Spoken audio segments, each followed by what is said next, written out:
Railway is travelling through China this time and is following the route from Beijing to Hong Kong, in use once again since China gained control of Hong Kong in 1997. The journey will take us through a country where century-old traditions go hand in hand with modern developments. Since the end of the communist era, China has grown into a promising economic giant. The modern hamburger culture is advancing, but this journey will show that the unique old Chinese culture still continues to dominate everyday life.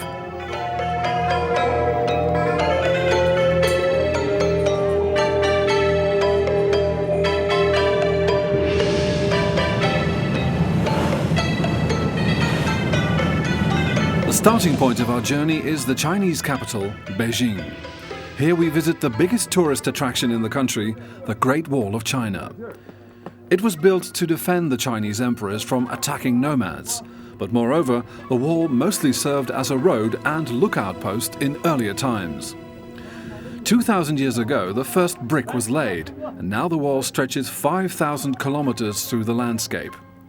The construction took place under harsh and merciless circumstances. Hundreds of thousands of workers died.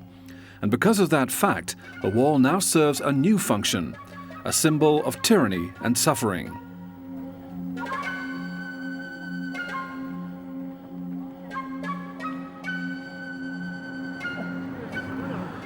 In the heart of Beijing lies the Square of Heavenly Peace. During the Cultural Revolution, millions of people held parades for Mao here. In 1976, they paid their last respects to their leader, who lies buried in this mausoleum.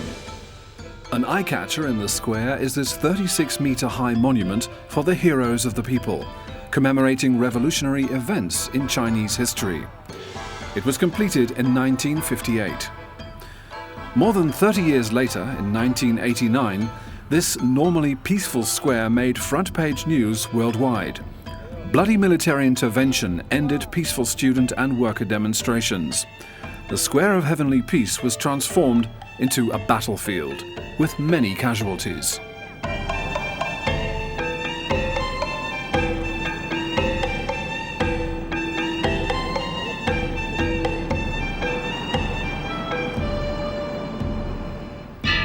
From the Square of Heavenly Peace, we enter the Forbidden City, a complex from where China was ruled for 5 centuries. Here, emperors from the Ming and Qing dynasties led an isolated existence, surrounded by a large court of concubines and eunuchs. For 500 years, the complex was forbidden terrain. Undesired guests were simply executed. With the end of the last imperial dynasty, the terrain was opened to the public in 1912.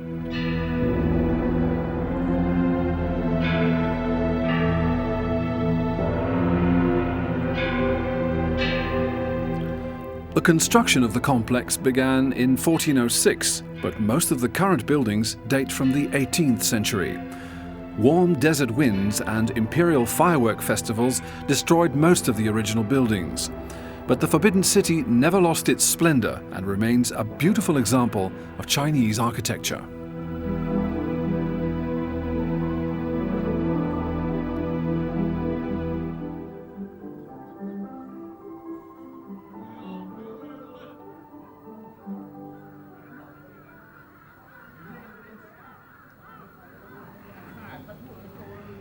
Following the tranquility of the palace, we find ourselves in the hectic bicycle traffic of Beijing.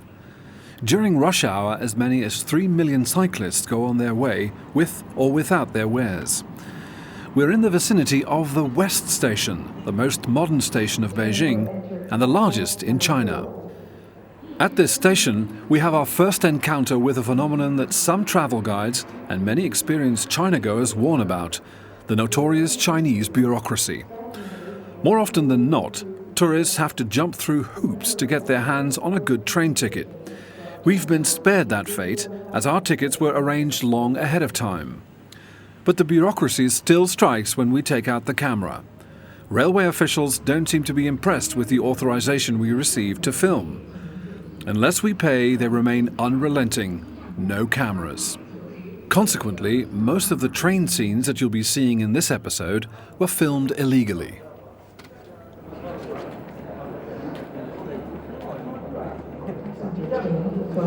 Fortunately, our train ticket seems to hold its value. Without any problems, we take our seats in our compartment. The journey can begin.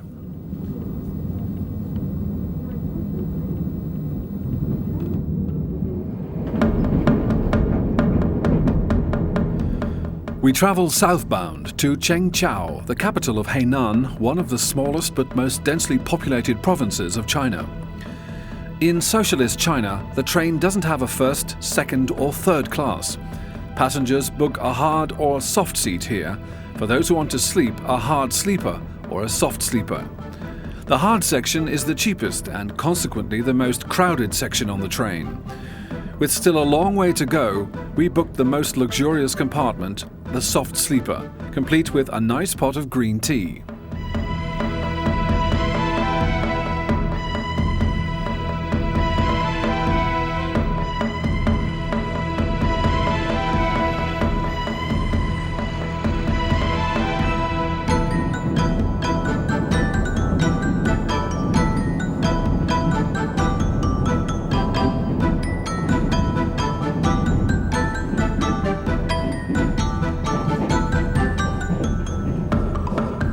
Along the way, our hostess points out an old custom to us. In China, pet birds are taken out for walks.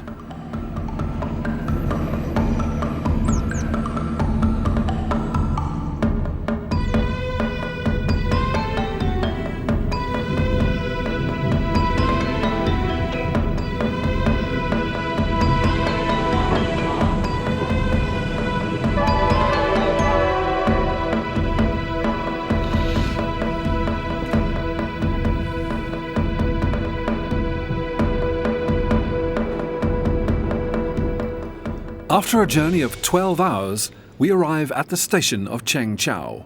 Right away, food carts come rushing in from all directions, and passengers can stock up on provisions for their train journey.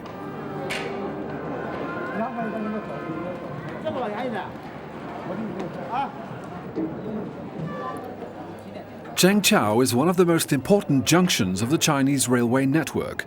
Numerous trains to and from the major cities in China stop here. At one time, Chengqiao itself was a principal city. In the 16th century BC, it was the capital of the Shang dynasty, the first Chinese kingdom, according to archaeologists. The area around the station is the liveliest quarter of the city. The towering Erki Pagoda stands out.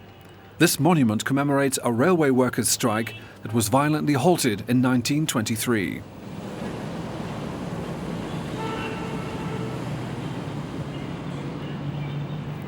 At this early hour, we come upon a remarkable Chinese custom. The employees from a large department store gather in front of a large audience to cleanse their body and soul before a new workday.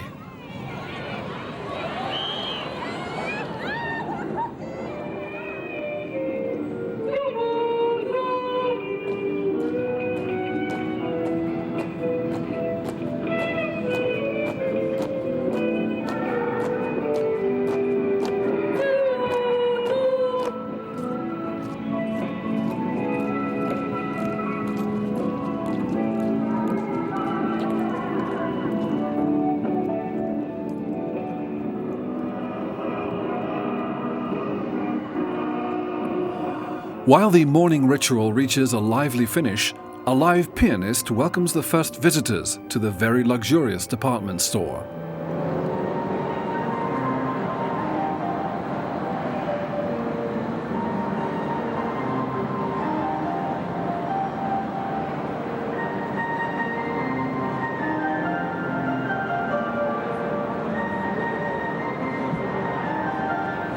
The Chinese nouveau riche do their shopping here, as well as the many foreigners working on a dam project in Chengqiao.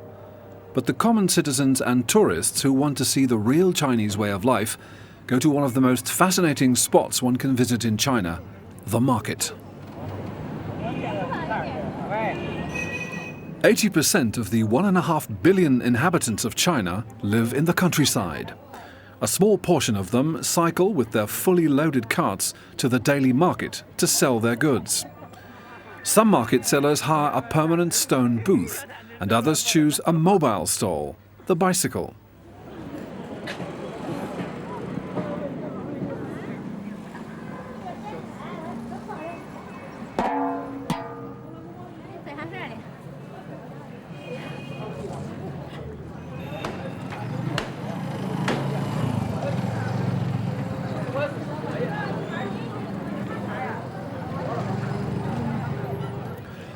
At some of the permanent market stalls, the product is made on the premises, like here, where sesame seeds are made into oil and pasta. Further up ahead, there's the poulterer weighing his fresh farm goods. Animal lovers prefer to skip this part of the market.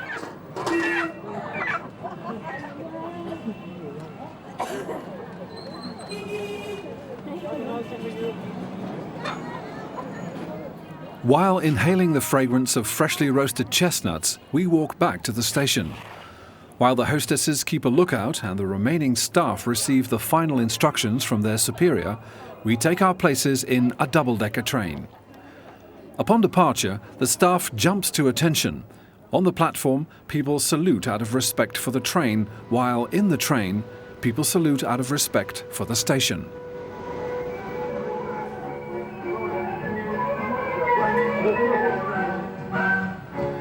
As soon as the train is out of sight, everyone can relax again, including the hostess, who welcomes her passengers.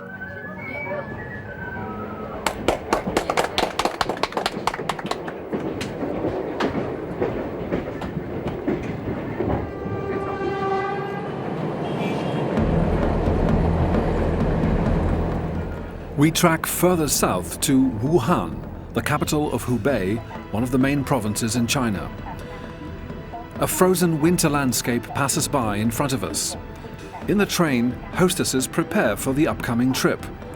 Every compartment has its own hostess, who attends to her passengers and to whom passengers can go with questions and problems. In our soft seat compartment, only a limited number of passengers can be seated. The atmosphere is therefore peaceful, and the hostess looks the other way when the strict house rules are violated.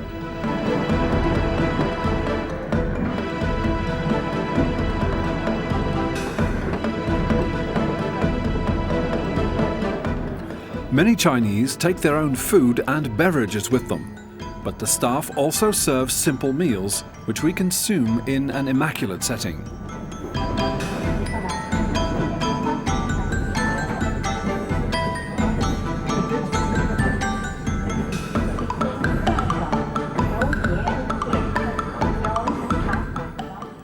The railway police are always on board. They maintain order on the train, which often transports more than 1,000 passengers.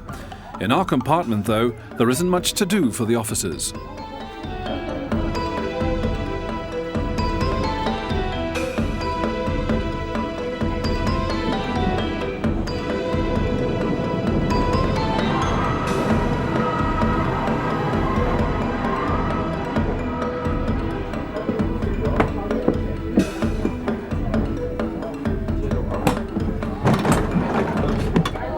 We've arrived at the station of Wuhan. Here too we see the ritual that takes place at all Chinese stations. Dozens of food carts rush up to the trains pulling in and provide the passengers with fresh treats. The variety of food on these carts is great and the price is low. In addition to train passengers, low-budget foreign travelers frequently visit them as well.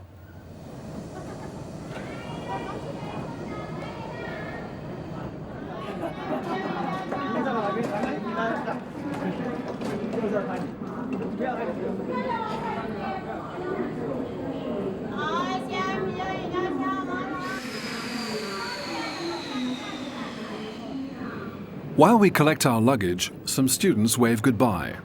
A short time earlier, they started up a conversation with us, something that frequently happens to foreign tourists. This is how the Chinese practice their English.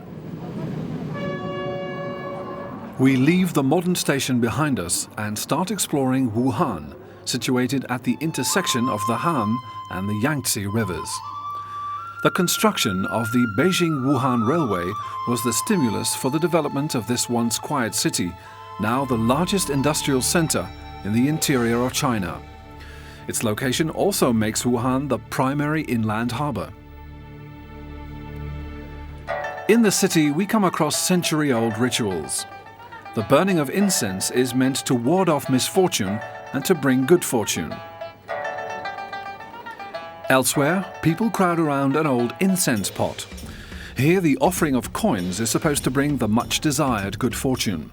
But the coin had better stick, which demands patience. a lot of patience.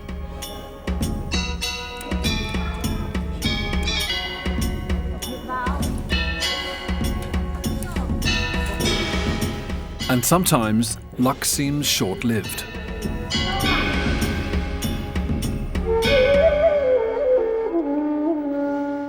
From way back, Wuhan has always been a lively trading city.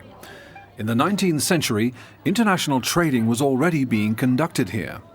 Currently, more and more Western businessmen settle here in large modern office buildings. But the small streets in the heart of the city centre are still the domain of the local merchant.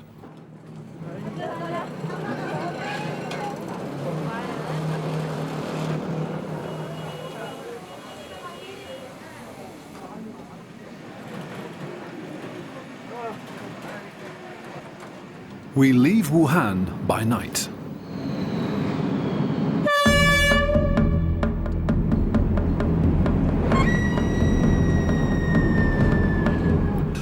We set course for Guangzhou, also known as Canton. It's the capital of the coastal province of Guangdong, which, thanks to its subtropical climate, is one of the most fertile regions of China. In contrast to the rest of the country, you'll find an enormous variety of natural foods here. Subsequently, this beautiful region is the home of the world-famous Cantonese cuisine.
Guangzhou is one of the most prosperous cities in China. It owes its prosperity to its location on the Pearl River, which forms an important link to wealthy Hong Kong and the Western economy. With the growing trade, the number of foreign investors who settle in Guangzhou is also growing. Although many inhabitants still live in great poverty, more and more slums are making room for modern office buildings.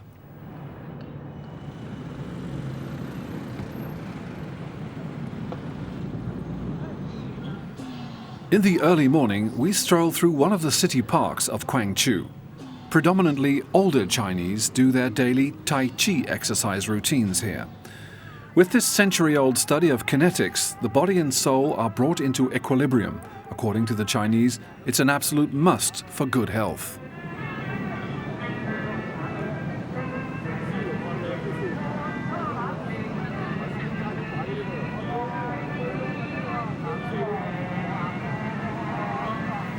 It's still early, but there's already plenty of activity in the park.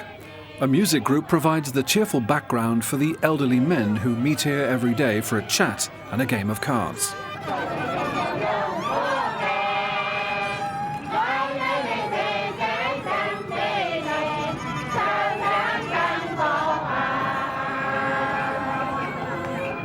In stark contrast to the peaceful park, there is the hectic Quping market, where thousands of people do their shopping.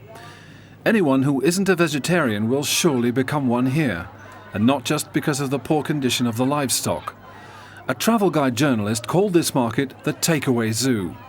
The widest variety of animals wait here for their final destination, the Cantonese cuisine.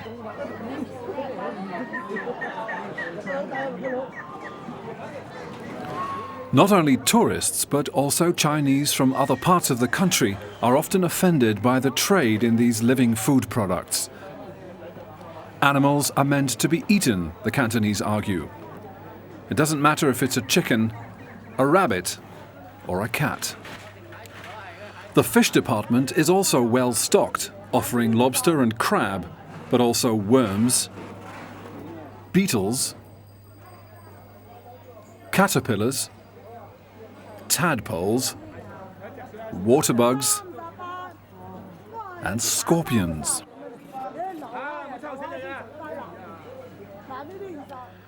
The Quping market was one of the first places in post-communist China where free trade was permitted. Opened in 1979, the market is now almost 20 years old. The future of the market is uncertain. Offices will probably be built here, and children will grow up in newly built neighborhoods. This station is also brand new. From here we'll begin the last leg of our journey.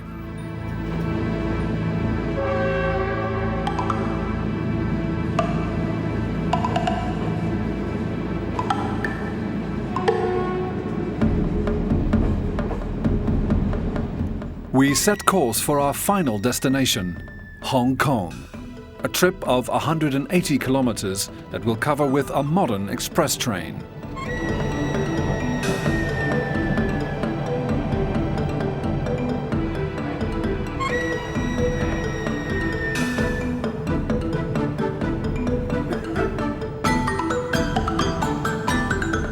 After 2.5 hours, the first skyscrapers appear. We approach Kowloon, which, together with Hong Kong Island, the new territories and a number of remote islands, form Hong Kong.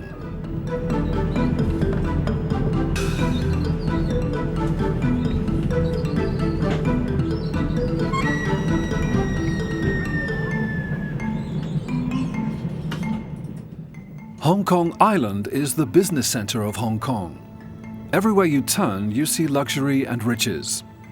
The origin of this wealth lies in the previous century, when the English used this area as the base for their flourishing opium trade. This was against the will of the Chinese, who twice declared an opium war. They lost both times and relinquished Kowloon and Hong Kong Island to the English. In 1898, the colonists also got the new territories under their rule. They leased the territory for the duration of 99 years. This term ended in 1997. Although the treaty only concerned one part of Hong Kong, the entire region is once again under Chinese rule. A Chinese-British declaration guarantees that Hong Kong is allowed to continue its capitalist activities for at least another 50 years. Whether or not the Chinese will uphold this agreement remains to be seen.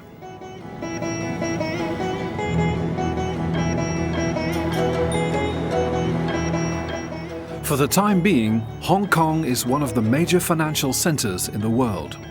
A dynamic atmosphere dominates the city where, among futuristic buildings, memories of the past still linger.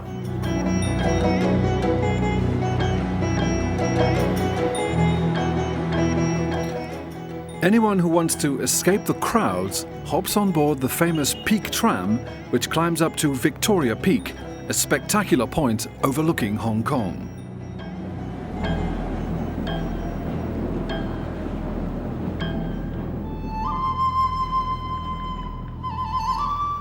For us, this is a breathtaking end to a memorable journey through China.